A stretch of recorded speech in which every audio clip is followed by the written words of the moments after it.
దైవ మర్మములు.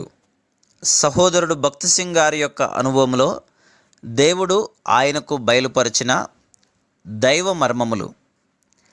ఏప్రిల్ 28.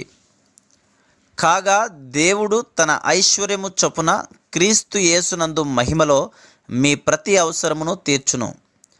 ఫిలిప్పీ 4:19.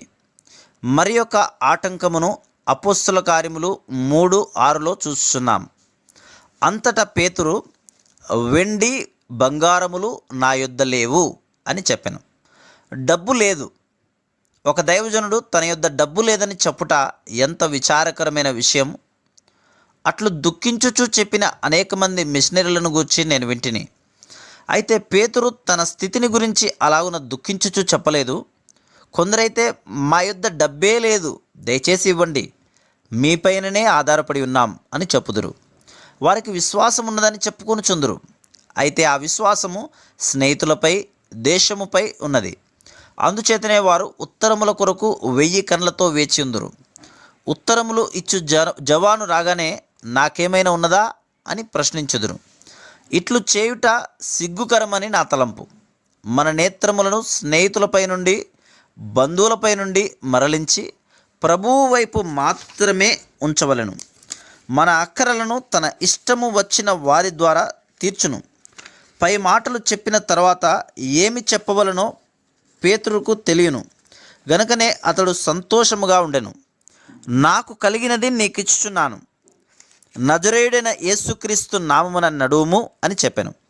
ఆ ఆటంకమును ఈ విధంగా పేతురు జయించెను.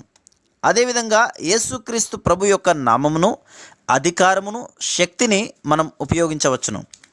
మొదట దేవుడు తన సేవను గురించి నాతో మాట్లాడిన ప్రాతకాలమున 2:30 గంటలకు నేను ఆయన సేవకునిగా నుండుటకు ఇష్టపడినట్లయినచో పంజాబులో నాకుండిన ఆస్తిపై సర్వ హక్కులను వదులుకొనవలననియు, ఒక మిషన్లో కానీ సొసైటీలో కానీ చేరరాదనియు, లోక సంబంధమైన లేక ఆర్థిక సంబంధమైన అవసరతలను గూర్చి ఎవరితోనూ చెప్పరాదనియు, ప్రస్తావించకూడదనియు బహు తేటగా చెప్పాను. ఆ తర్వాత దేవుని వైపే చూడవలసి ఉండెను. విశ్వాస జీవితమును గూర్చి నాకేమీ తెలియకపోయినప్పటికీ పై షరతులకు సంతోషముగా వినయముతో సమ్మతించి తిని, గొప్ప దండయాత్రలకు కానీ వ్యక్తిగతంగా కానీ మనకున్న అక్కరలు ఎంత గొప్పవైనను పర్వాలేదు. స్వార్థ దండయాత్రలకు పోయినప్పుడు మా గుంపులో 60 మంది లేక 100 మంది ఉండిరి. అనేక మైళ్ళు ప్రయాణం చేసి మమ్మనెవరు ఎరగని ప్రదేశములకు వెళితిమి. అయినప్పటికీ ఆయన మా అక్కరలను తీర్చెను.